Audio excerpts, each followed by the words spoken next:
అది ఓ మారుమూల గ్రామీణ ప్రాంతం.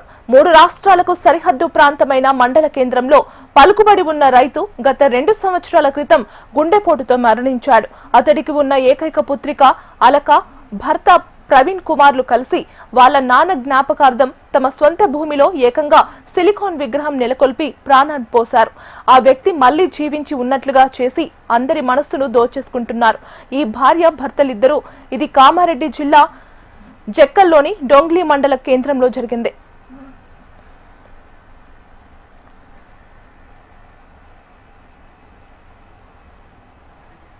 హనుమంతరావు అనే రైతుకు ఒకే ఒక గారాల పట్టి ఆ కూతురే అలక మింగే. చిన్నప్పుడే ఆమె కన్న తల్లిని కోల్పోయింది. దీంతో తండ్రి హనుమంతరావు తన కూతురికి తల్లి లేని లోటు తెలియకుండా పెంచారు. అలాంటి తన తండ్రి గుండెపోటుతో మరణించడంతో ఆమె తీవ్ర మనస్తాపానికి గురైంది.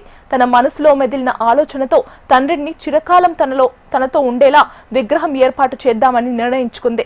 అదే ఆలోచనతో ముంబై నుంచి సిలికాన్తో తయారైన విగ్రహం చేయించింది.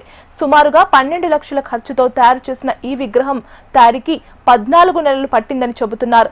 చనిపోయిన తన తండ్రి పేరుపై గ్రామంలోని నిరుపేదల పెళ్లిలకు గాను తోచినంత సహాయం చేస్తున్నామని అలకమింగే తెలిపారు.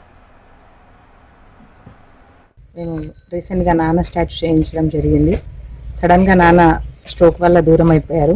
అది తట్టుకోలేక నాన్న మా మధ్యనే ఉండాలి అనే ఆలోచనతో ఒకరోజు నేను ఇలాగే వీడియోస్ చూస్తుంటే సిలికాన్ స్టాచ్యూ గురించి తెలిసింది. అది బెంగళూరు అండ్ ముంబై ఇలా అడ్రస్ వచ్చేస్తే బెంగళూరులో ఒక 2 years పడుతుంది అని అన్నారు. ముంబైలో అయితే 14 months పీరియడ్లో ఇచ్చేస్తామని చెప్పారు. మేము అక్కడే చేయించాము.